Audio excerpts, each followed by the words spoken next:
What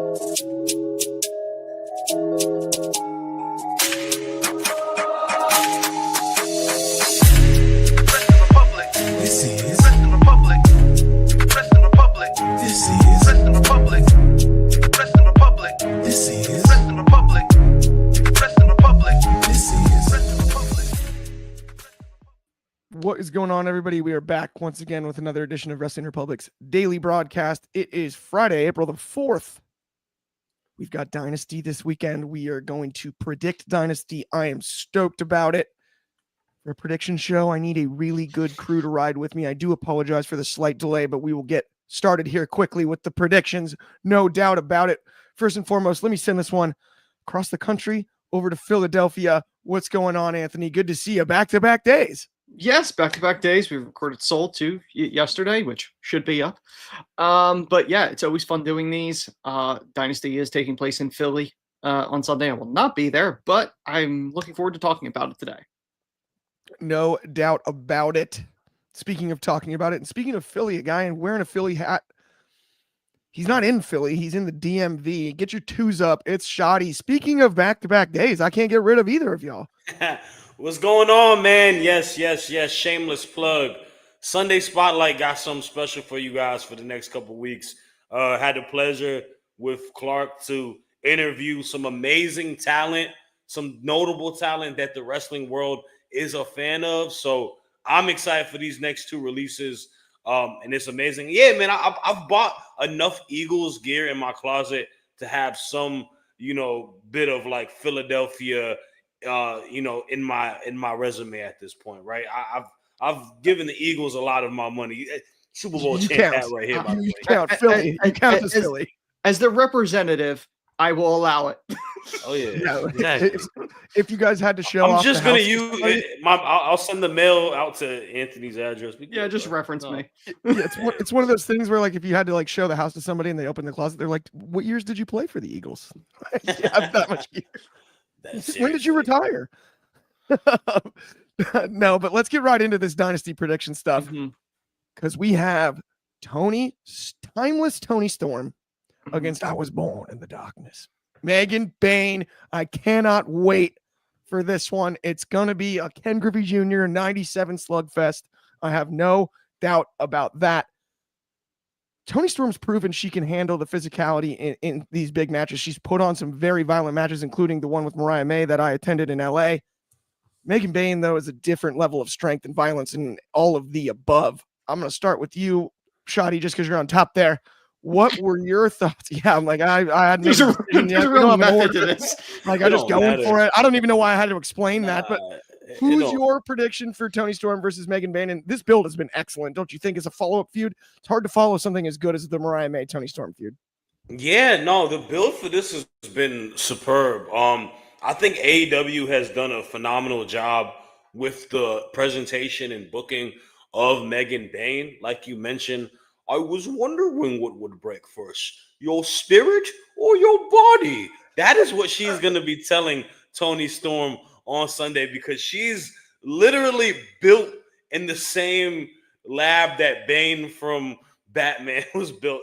Super powerful, strong, brute, beautiful woman that just is going to go in there and do what she needs to do.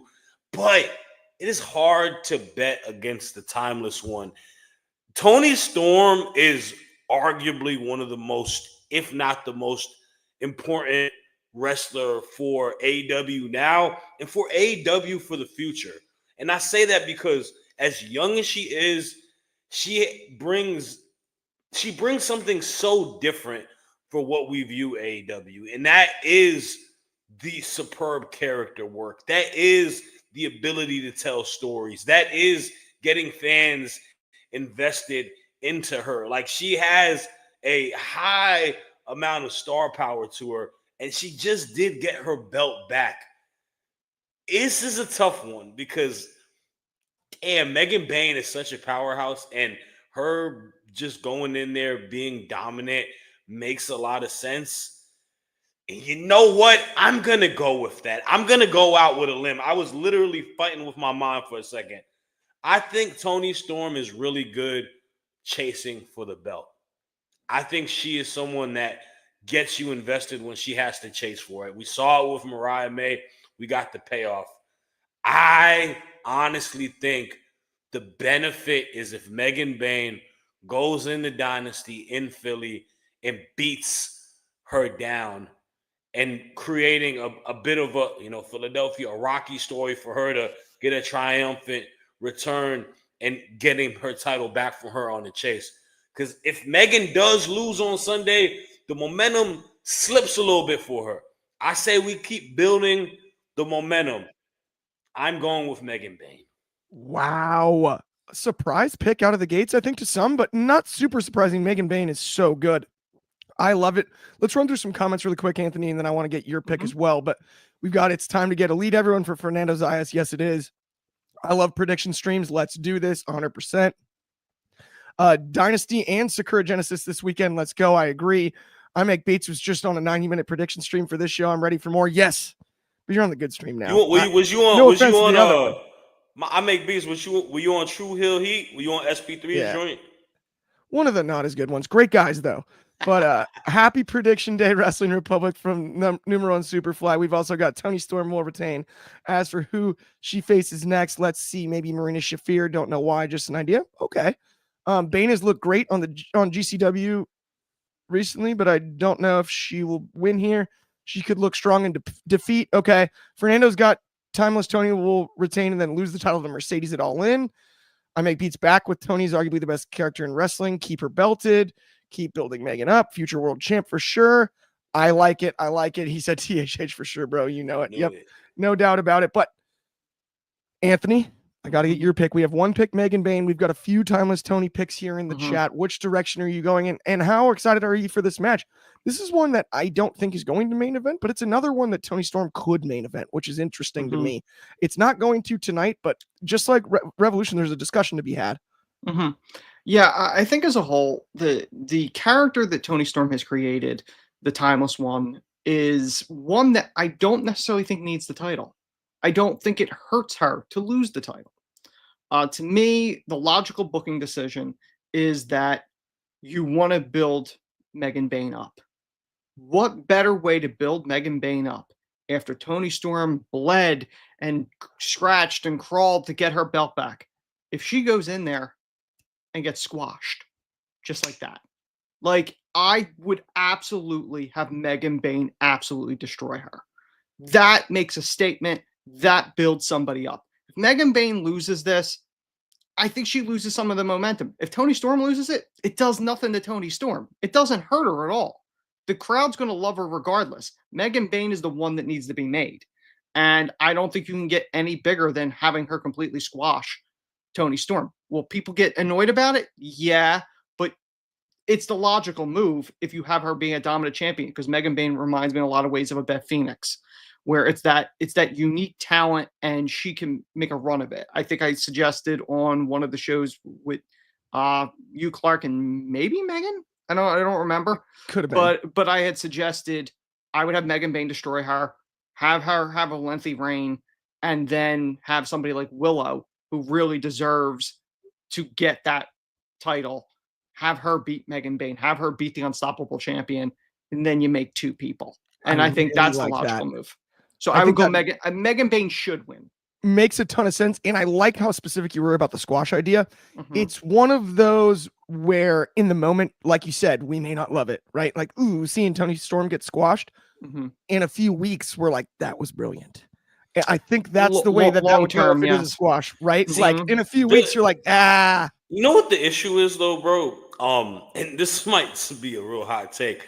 Sometimes we need to just not book for us, the people that do the ratings. Don't care about that. Sometimes having a short squash and it not being a 5-star match is for the best for storytelling. For storytelling. And you're not like, as far as the audience, they don't get annoyed about what they paid. AEW stacks these things, so you got like a dozen matches. You're not losing out. It's not like it's only like 5 matches. Dude, like one was a squash. We're literally gonna get like Osprey on the card and Swerve on the card and all that. You'll be fine. So we've got a few more comments here really quick, then I'll give my pick. Agreed 100. Megan is the next Beth Phoenix 2.0 from Fernando Zayas. And then I make beats. That was a good shout, Anthony. I like that analogy a lot. That was honestly. a great one. For myself, prediction wise, though, we've got 2 picks, Megan Bain. We've got a few Tony picks in the chat. Boy, would I like to hop on the train and pick Megan Bain, but it's still the timeless one's time. I think Toni Storm squeaks one out and then maybe gets that squash that we described post-match. And it isn't over between her and Megan Bain. I don't think she overcomes Megan Bain twice. I think Megan Bain can beat her the second time, maybe on Dynamite next week. That's the route that I would go. That's the route I think they're going to go, not necessarily the route I would go. Let me rephrase that. That's the route that I believe they're going to go. That's my prediction. I would actually go with what was explained by both Shad and Anthony personally, but this is a prediction, not a what I want to happen show. So my prediction is that Toni Storm will retain in some fashion.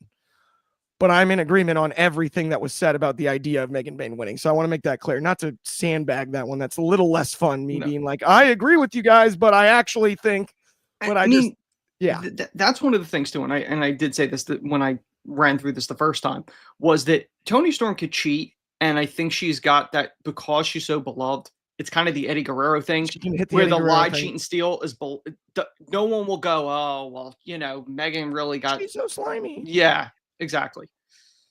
Yeah, I'm with you there. I think she could cheat or just steal one somehow, like a roll up in some way, something. You know what I mean? Yeah. Either way, let's keep it rolling on. Speaking of roll ups, let's keep it rolling on this show. Let's quick fire through the rest of the card. I will talk about a lazy graphic, Ben. Jeez Louise.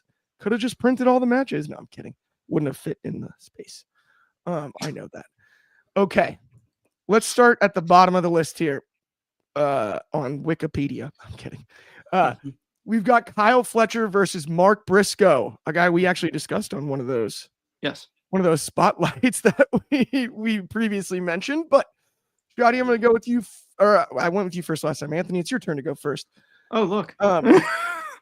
Kyle Fletcher and Mark Briscoe this is an Owen tournament match. quarter. Yeah. It's a quarterfinal match. That's what I was about to get to. Yeah, it's an Owen quarterfinal match. So winner gets in the semis. We got the Elite Eight is set essentially. Kyle Fletcher, Mark Briscoe. Who do you got? Fletcher, without question. I like that. Okay, Shoddy, how about you? Yeah, I got Kyle Fletcher, and it pains me to say that a little bit because Mark Briscoe is such a legend, and that word is used loosely, but the Briscoe brothers, Mark and Jay are absolute legends for what they've done in pro wrestling, especially ROH. But it's Kyle Fletcher, man. He got this. I think he's going to make a nice little name for himself in running this tournament. So I got Fletch. I am going to make it 3 for 3, my friends, and let's just move on because we have a lot of matches to talk about. It is quick fire. We don't need to rush through all of them, but let's try to get into the meat of the card. Let's talk about Mercedes Moné versus Julia Hart in a Women's Own Hart Cup quarterfinal match. Once again, I'll go first on this one. It's the CEO. She picks up the victory. I love Julia Hart. Don't get me wrong. And she deserves this opportunity. She's earned it. But Shoddy, I'm going to go to you. Is it time for the CEO to take a loss? But weirdly, not necessarily around the title picture in a tournament setting. You think I'm going to have my CEO, my champ, lose to Alexa Blissless? Julia Hart? Nah, bro. If she gonna lose, but we not about to lose to, little Miss Blissless over. I like Julia Hart a lot. I'm joking around. I got Mercedes winning. I think we're gonna lead to her and Athena for that big time match in the the semi conference, whatever the hell you want to call this thing. That's the match we're gonna get to. But I got her beating Julia. Yeah, I have kind of no doubt about that too. You gonna make it 3 for 3 for us, Ant? No, I'm not. I think Athena or Billy Starks is going to cost Mercedes this. Oh, and that's what sets that up. So because it's not for the title, Julia can get the win. Mercedes does not need to win the Owen. She doesn't need yet another title. So it makes sense. So I'm not going to CEO. I'm going Julia Hart. I love that. Actually, one of our first truly surprising picks of the afternoon or evening, depending on where you are. geographically speaking. Let's talk about another quarterfinal matchup in the Owen. Will Ospreay versus a guy that Drizzy really put me on to recently, Kevin Knight. Very, very talented. Drizz is very behind Kevin Knight to win this. I'll go first again on this one just because personally I can't fathom. Kevin Knight is very talented, and I love what I've heard about him and seen of him. Will Ospreay's not losing this match. I guess Will Ospreay's going to win. That blade's hidden, and it will be found. That's all I'm saying. Anthony, who do you have in this one? I think Kevin Knight will have a strong showing, but there's no question it's Ospreay. TSA is finding the hidden blade. So there's no question Ospreay's going out on this. And they'll probably at some point do Ospreay Fletcher in this thing. At some point, maybe. Those guys can fight. I like that. Each other often. I have no problem with that. Shad, are you going to make it 3 for 3? We got the Billy Goat. Oh, man. First and foremost, let me give my props to Kevin Knight. Welcome to AEW, sir. Talented guy. The jet can fly. I think he's going to show out, but I do have him losing against Will Ospreay. It's hard to bet against the Billy Goat. Bad. Absolutely. Just this one seems a little bit predictable compared to others, but I do think it will be a great match. Let's move along though. We got some tag action here, little tag team stuff. We got the Hurt Syndicate carrying those world tag team belts against the Learning Tree. Big Bill and Brian Keith. Shoddy, any shot at an upset?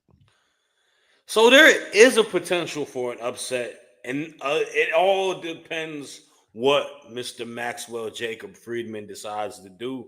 There is a bit of tensions between him and Bobby Lashley, and what's a better way than, everyone's favorite scumbag to mess over the Hurt Business and get Big Bill and Brian Keith them titles? It could help those two. Those two need something, but we hurt people over here. There's no way Lashley and Shelton, renowned Hall of Famers in this sport, lose to Big Cass and Brian Keith. Like it's just a little difficult for me to predict. I feel like this match was kind of thrown to just kind of give him a title defense. So I'm gonna give him the title defense. I'm gonna give him a win. And honestly, they already won because MVP done destroyed Big Cass, Big Bill, Big Joe, Big Will, Big Tom, Big Larry, whatever the hell you want to call him, the tall guy. The tall guy. Enzo's little man, actually. I got them losing, yeah. Okay. I hear you. Anthony, I toss the same question to you. Any shot at an upset here? Okay. MJF could cost, but I think more likely MJF will help them. The Hurt Business retaining, or Hurt Syndicate, whatever it's called now. And quite frankly, I've said on record, as much as they go, you can't teach that with Big Bill's height. You can't teach the fact that I couldn't care possibly less in the Learning Tree. So yes, the Hurt Syndicate will retain. You're on mute, Clark. I know what it is. Yeah, I'm gonna make this one 3 for 3. The Hurt Syndicate retains here. I do think there's gonna be some shenanigans, and I think it'll be closer than we anticipate. But at the end of the day, this has the Hurt Syndicate written all over it, and it doesn't seem quite time to take those tag titles off of them just yet. Okay, so my friends, we've got 4 matches left before we get into the main event. So we can sort of take our time here with some of these. And speaking of taking time, the next one will have no time limit. Daniel Garcia, Adam Cole. One thing I do appreciate about the TNT Championship is generally on television, the matches do have time limits. And Justin Roberts does a great job of announcing them, especially when he's the ring announcer. And I do appreciate bringing that back. It's another layer of rules that AEW kind of tries to do something different. It's not like a game changer. It's not revolutionary, but I enjoy that that's a stipulation that needed to be added to this match, is that this will not have a time limit. And more importantly, no outside interference. Everyone's banned from ringside. I will say this: Garcia Cole, maybe not the craziest blood feud build or anything like that. Nope. But I've seen Daniel Garcia with a time limit, without a time limit, but wrestle for a long time. Me and Carter went to PWG Vortex, and he main evented with Speedball in an Iron Man match that was off the charts. The stipulation alone tells me this is a early candidate to be a show stealer. This is the dark horse to steal the show, and something that we'll talk about afterwards and be like, I did not expect them to go 48 minutes in a match that high intensity, because Daniel Garcia, one thing he definitely can do, he's added some charisma and done all that, is go bell to bell. And we know Adam Cole can too, especially when he's healthy. I'm as excited as anyone about this one, but I got a bad feeling Adam Cole is going to lower the boom and pick up the victory. My pick is Adam Cole, baby. Okay. I'm going to go to you, Shad. You see new champion too? So let me preface this because I think you raised a very good point. This match is important for both gentlemen, and it's not the result of who wins or loses. They are both ice cold when it comes to interest in the fans at the moment. Daniel Garcia had a lot of momentum several months ago. Got the title, got a feud with MJF and whatnot.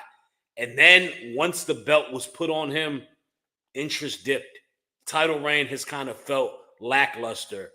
Adam Cole on the other side, injuries, a big, egg to the face with the MJF feud, all of that. He hasn't felt that reignited flame that we were excited to see in Adam Cole when he debuted or was part of his early stages and storylines, or when him and Max initially started the feud and they was a tag team. Like, we feel so far removed for both guys. They just need to remind us why we love them. They got to remind us why we are fans of both of these two gentlemen. So win or lose, I don't think it matters. Like, honestly, they got to make us, like you said, it has to be a show stealer. It's got the stipulation. They haven't had the storyline that has the most eyes because a lot of it has been on Collision. No knock on Collision, but that's just the truth. We need to get people hyped and excited for it. With that being said, I think the reset for the title is needed. I think Garcia needs to kind of go back to the drawing board, reinvent himself in a way. And I think Adam Cole needs the belt, and he does win on Sunday and becomes TNT champion. And that is where we kind of get the ball rolling with Adam Cole, get some new storylines and whatnot, and use his name value, because that's the thing. The belt's got to kind of get a little bit more oomph to it. So I think Adam Cole will bring that at the moment. And I love DG. DG is my guy, but, he got to hit the drawing board, man, and do some different stuff because right now, people don't care about him as much. Absolutely. And we got a comment here from I Make Beats. He said DG's dope. I don't care what anyone says. Oh, yeah. I agree 100%. And I'm in agreement. I think Adam Cole wins tonight, and it's the reset as well. But before I toss it to you, Anthony, really quick story time here. He said, yo, Clark, that sounds sick. I think he's talking about the PWG Vortex show that I attended. Vortex is awesome. It's mystery. Moxley was on the card. Ray Phoenix was on the card. It was an incredible night. The funniest part about the story, though, is Carter handled all the tickets and everything.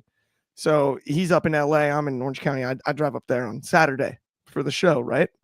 We get in line outside of the Globe Theater, and there's no line. the doors are really closed, like remarkably closed. Not like about to open or anything like that. We had to Google it. The show was on Sunday. So I ended up spending a weekend up there just to watch PWG Vortex. We were one day early. Whoops. That's a mistake. But it was a classic night, and that was a really, really cool show. It's really when I truly understood how good Garcia actually is. He was the main event on that card. He stood tall at the end, and he looked incredible in that match. It was awesome. I Make Beats is also in agreement with what you said, Shadi, with this is the Cole AEW reset. I think it's possible. Anthony, can I make it 3 for 3? Is it Adam Cole, baby? I have a lot of thoughts with this. I've gone on record multiple times that I don't think anybody lost more stock in the jump over to AEW than Adam Cole. He went over there, the longest reigning NXT champion. He was the hottest free agent. it has been a less than a remarkable run during this AEW run. So he needs this match to matter. Daniel Garcia, he was stuck in the Jericho vortex with that nonsense for a while. And I'm perfectly honest, before you announced that, I even forgot he was the TNT champion. This match was even on the show. And part of that is because I typically don't watch Collision. But I think this match could really do something for both guys' career and also for the TNT championship. If you deliver a match and remind people, in Adam Cole's case, just how damn good he is, and Daniel Garcia is able to remind people how good he actually is. The fact that there's no outside interference leads me to think there's not going to be the run-in by the Kingdom. So honestly, I'd have Garcia retain in a hard-fought match, and then you can kind of do like a series of matches between the two of them if you're able to get the chemistry to work for this. I would have Garcia retain.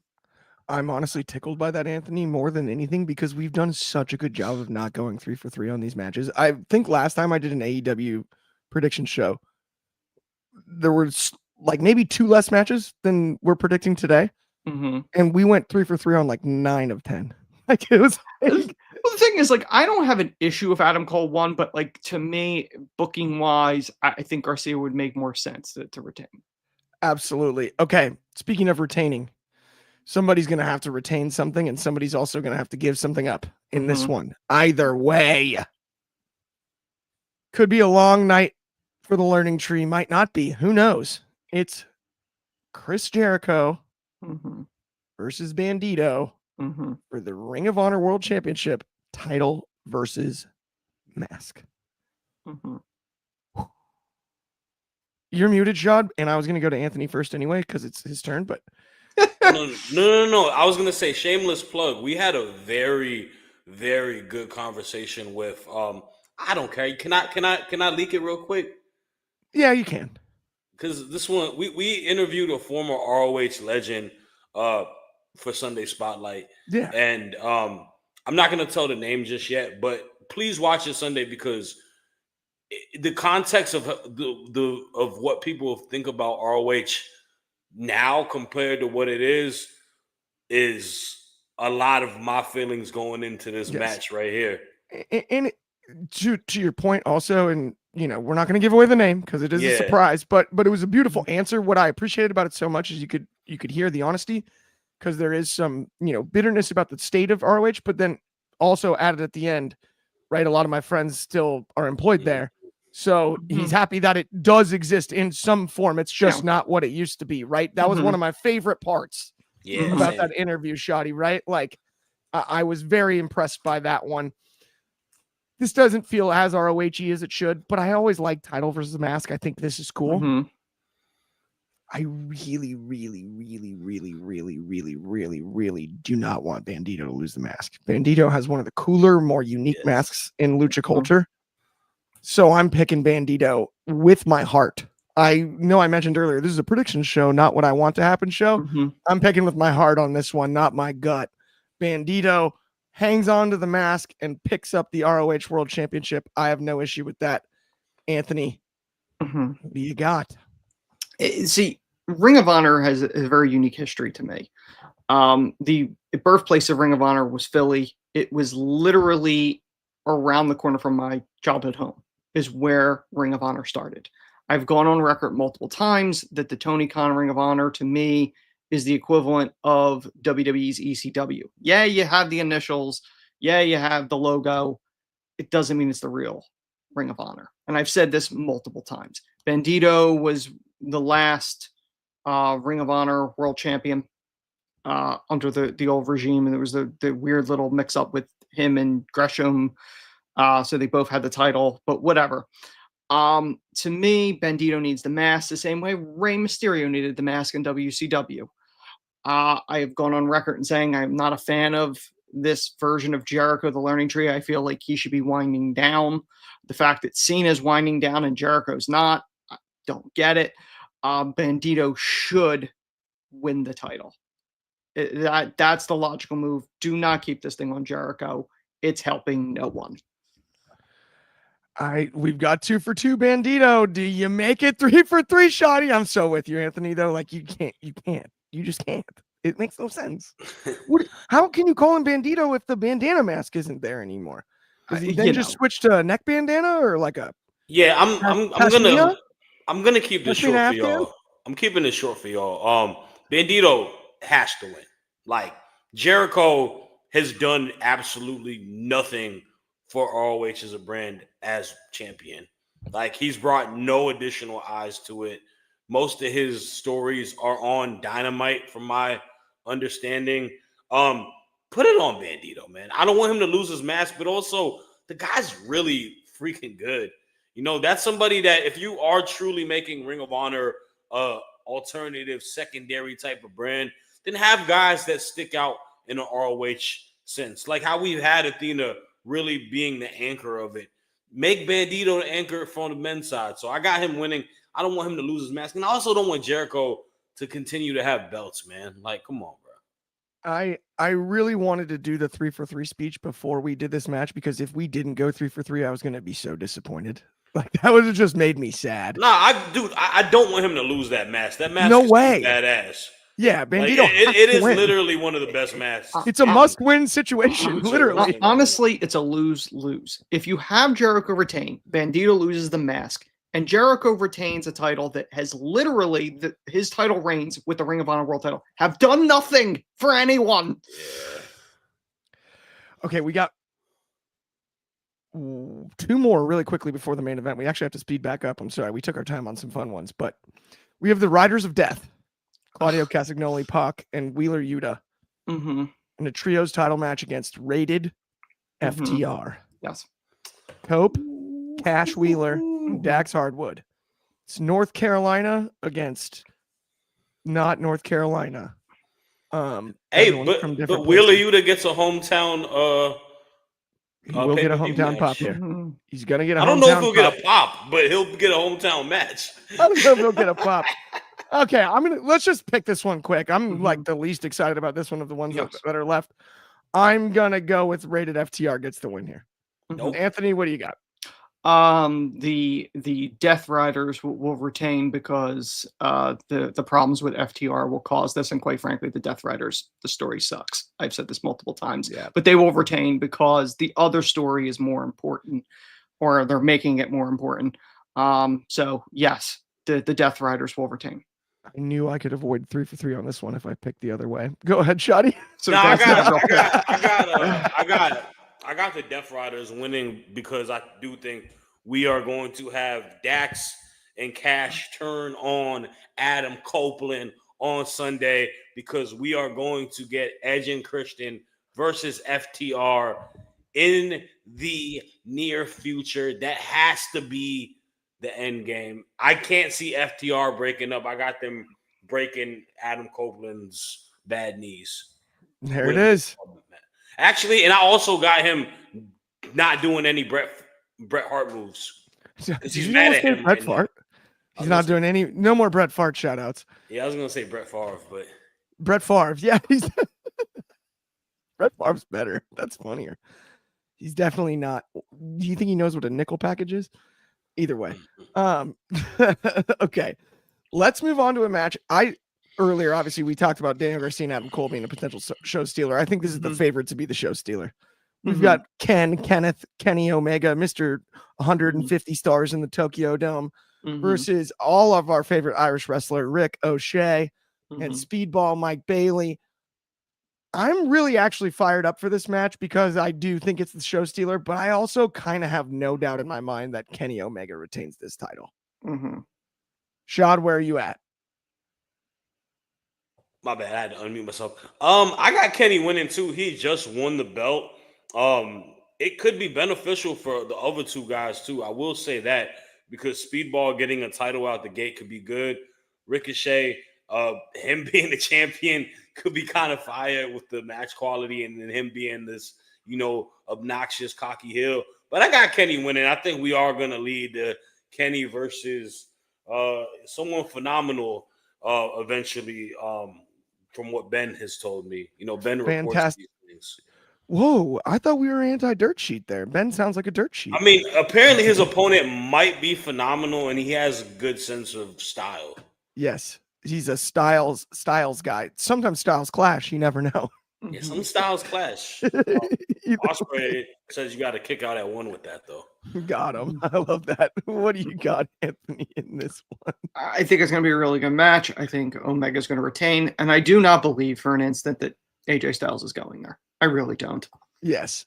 I don't either. We've got I vote Omega from I Make Beats. I thought about Okada the whole time, actually. And then we've also got Fernando with AJ Styles would be excellent in AEW. I think so, too. AJ Styles would be excellent, phenomenal anywhere he goes. Got him. Pun intended. Okay, we finally did it, my friends. We made it all the way to the main event. Mm-hmm. Been thinking we'd have 10 minutes left with a card this size. Woof, what a big ask, buddy. Sorry, I keep shouting out Ben here. But, forget that either way, we're here. We got Moxley versus Swerve. Mm-hmm. Likely the main event. Swerve Strickland, I said it at Revolution. I actually was kind of unaware with the AEW fan base how I knew he was over. Just how over he is. Like, everybody that I brought that were non-wrestling fans walked away like that Swerve guy's just got it. The it factor, like he was the most memorable person on the card outside of the Spanish fly off the cage spot, right? Genuinely speaking. And I think it could be anything here. I'm going to save my prediction for last. Anthony, you're going to bat lead off here. Am I now? Good old Richie Ashburn. Get us out of the gates. Is it Swerve or is it Mox? Okay. I've said repeatedly, I think the Death Rider story is horrible. I would love to see this be the end of it and Swerve get the belt. I would love for that to happen. That is not what's going to happen. Moxley is going to retain for whatever reason they're dragging this out until hopefully Darby survives Everest so they can give him the belt at All In. So I think Swerve will lose. Whether or not Hangman plays a role in it, it would not shock me. But I think Moxley is going to retain, unfortunately. I don't think there's going to be a Swerve parade in down Broad Street in Philly. I don't. I can't lie to you, man.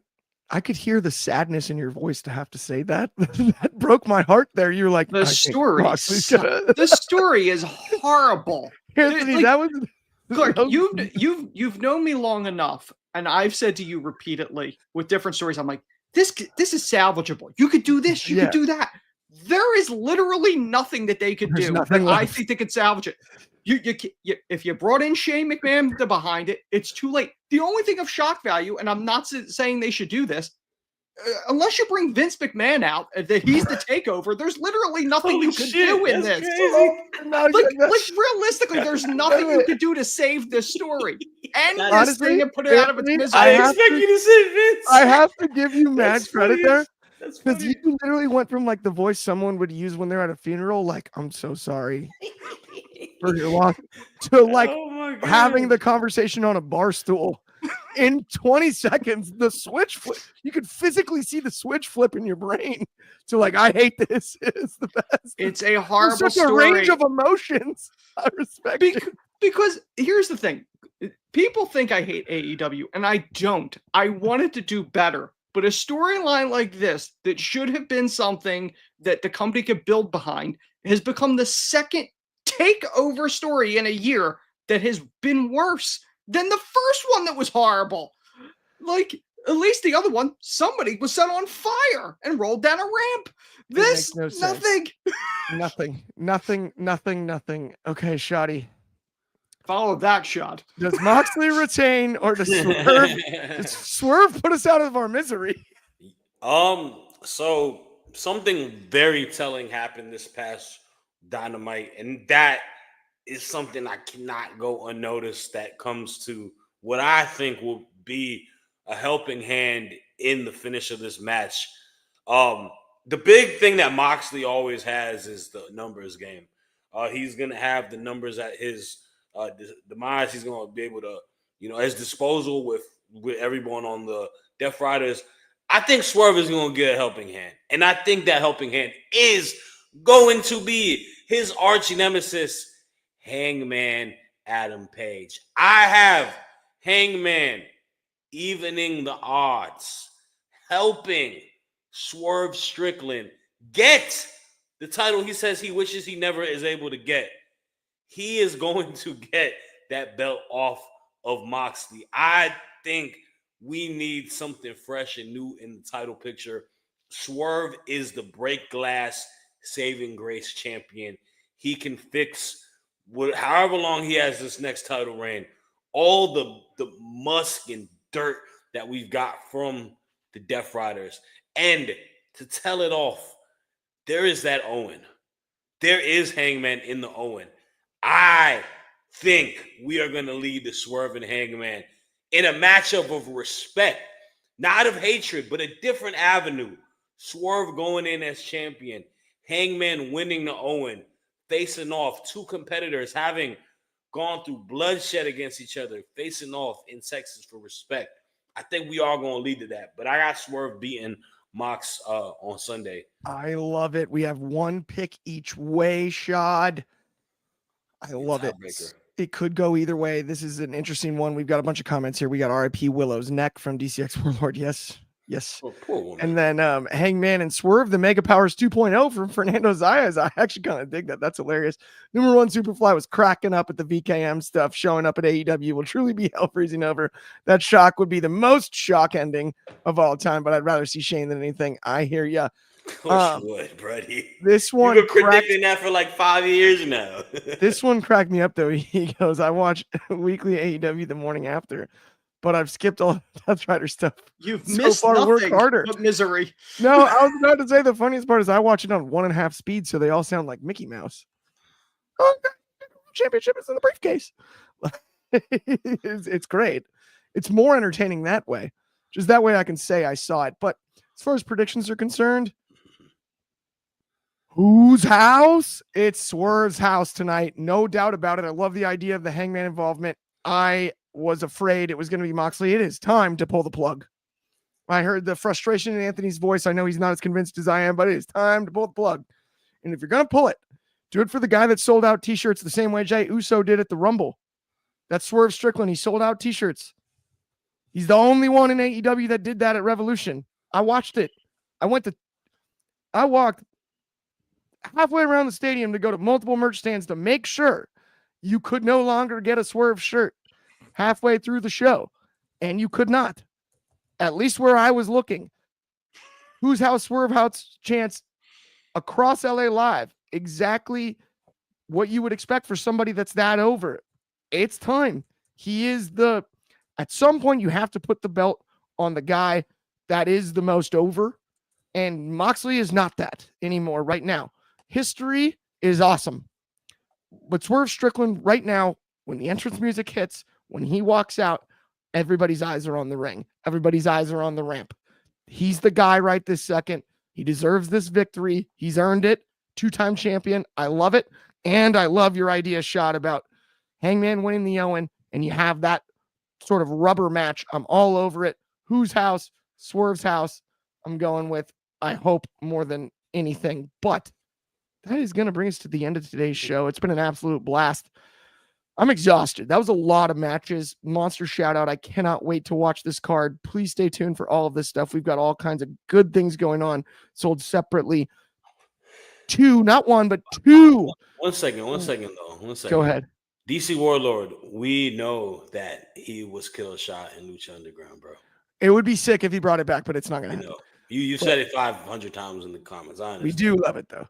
But yes, thank you everybody that tuned in. We really appreciate it. If you haven't liked and subscribed, please do. It helps out a ton. Like I was saying before, though, sold separately. We got not 1, but 2 episodes of Sunday Night Spotlight you need to keep your eyes peeled for. They're 2 of the most explosive episodes we've recorded yet. Me and Shad really put some work in this week on that one, and it was awesome. Super proud of it. Same with me and Anthony when it comes to Sold. We've got all kinds of good stuff on tap for you. We'll be back same time, same place tomorrow. That's noon Pacific. That's, of course, 3 o'clock on the East Coast, 8 o'clock in the UK, and 9 a.m. for my friends out in Hawaii. Have an awesome Friday. Happy Friday, everybody. Go have some fun. Watch some SmackDown. Get ready for a heck of a wrestling weekend. It's Mania season. We'll talk to y'all soon. Yazerski.